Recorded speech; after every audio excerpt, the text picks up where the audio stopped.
My palms were sweating, heart beating in my throat. With my hands shaking, I dialed the numbers for the EAP hotline. Johnson & Johnson Employee Assistance Program, how may I help you? It was the first time in my adult life I had admitted I needed help. I had all of the things that should have made me happy. A good job, a loving partner, supportive family and friends. But at the end of the day, I was overwhelmed, anxious, and exhausted. I was chasing goal after goal, each time thinking the next milestone would be the one to make me happy. I'll be happy when I get a promotion, when I get married, when I have a family, and on and on. By this time, I had been at J&J for several years, starting as an intern and working my way up. I had earned my seat here fair and square. Yet the imposter syndrome I faced on a daily basis was crippling. I was almost always the youngest person in any room, and despite my track record of success, I still felt like an intern, and I acted like one. I said yes to anything and everything thrown my way. I worked incessantly to prove I belonged, and I thought I needed to keep up at this pace to succeed in my career. I was constantly on edge, but I didn't let anyone see it. At work, it was like I was wearing a mask, not the COVID kind, the kind that projects who you ought to be and hides who you really are. The mask of perfectionism. I came home multiple nights a week in tears from the pressure. My husband, Chris, got the worst of me, the real me, burnt out and miserable. There were so many aspects of my life pulling me in all directions that I didn't know where to focus. So I gave 110% in everything, not realizing I was on a treadmill, running full speed, chasing an impossible goal of perfection. But when everything is a priority, nothing is. I knew something needed to change, so I gathered up my courage and called the EAP hotline. The Johnson & Johnson Employee Assistance Program, or EAP, is a hotline for J&J employees that provides mental well-being support. They connected me with an on-site counselor who taught me some tools and strategies to manage my anxiety. After a few sessions, I was feeling more confident and like myself again. That is, until I accepted a new role. It was a job I really wanted, and one I had been working towards a long time. But it was also a growth opportunity, and an old friend was waiting for me. Imposter syndrome came back with a vengeance. She came back to remind me that I still didn't belong here, that I didn't know what I was doing, and I would mess up eventually. So I dusted off my perfectionism mask and went back to pretending. Fake it till you make it, right? This worked fine for a while, but eventually I hit my breaking point. I don't remember what happened at work that day, but I do remember the outcome vividly.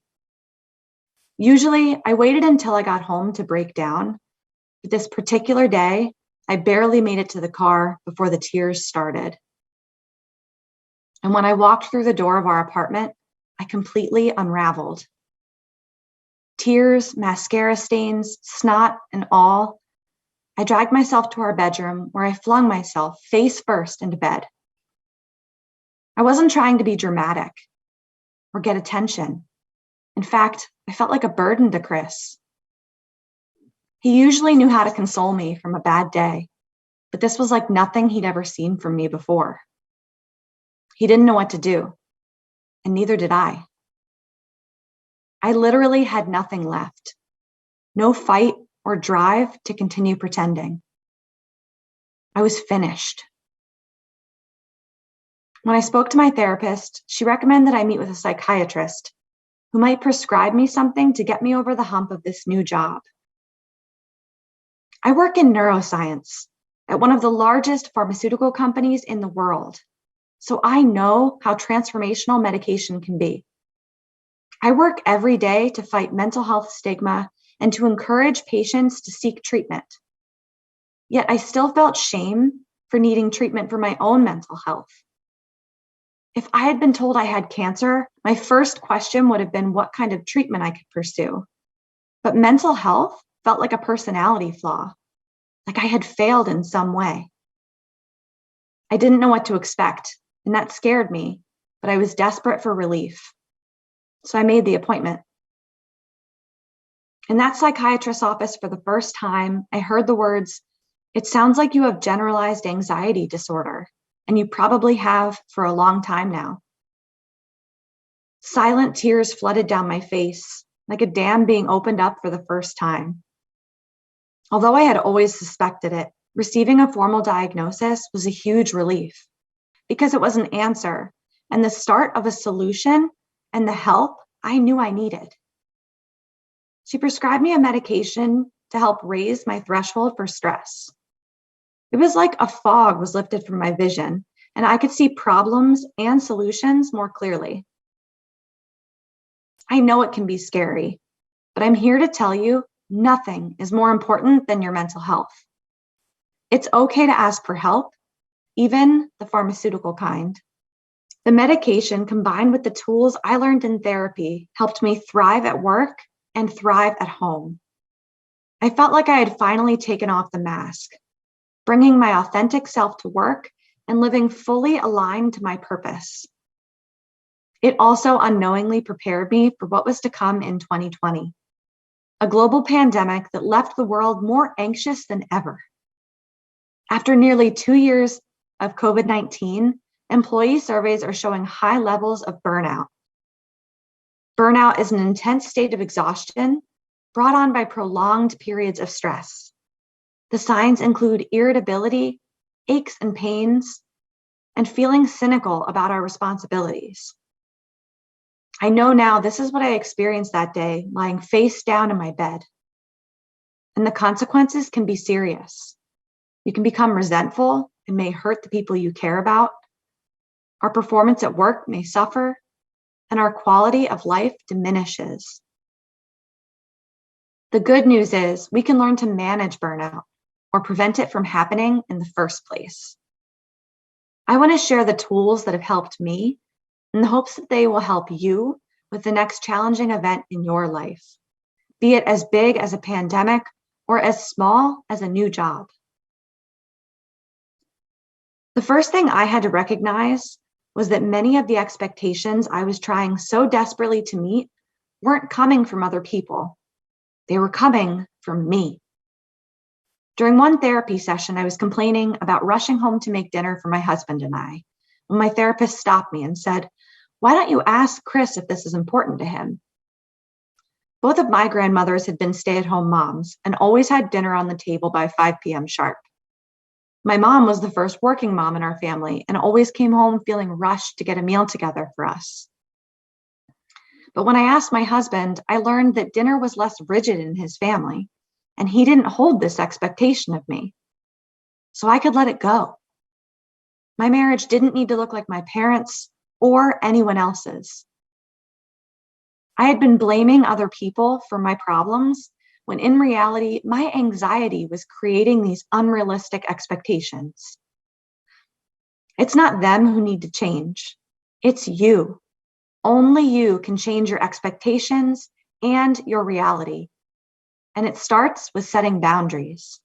Boundaries are rules we set for ourselves to act in greater alignment with our values and priorities.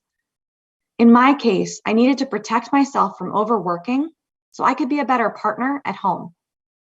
And during the pandemic, this became even more important. So I set several new boundaries. First, I kept my work in my office to separate work and home and set the expectation that I don't answer emails after hours. Second, I began to protect my lunch hour so I could get something to eat and go outside for a walk.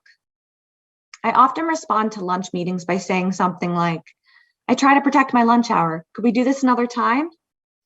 By noting this as a rule for me, some people will remember next time, and it may even inspire others to do the same. But these boundaries need to be consistently reinforced, and it gets easier the more you practice. Once you have one boundary down, you can add another and another. And the more effective boundaries you have, the less likely you are to burn out. So how do we know when we're getting it right? When you have effective boundaries, you are in greater alignment. You feel like you're thriving, happier, lighter, and authentic. In March 2021, I fulfilled a lifelong dream by publishing my first book, Strong, Calm, Confident You. I started writing in 2020, and to accomplish this goal, I put more boundaries between work and home than ever before. The old me would have been afraid that my work performance would suffer, but the opposite happened.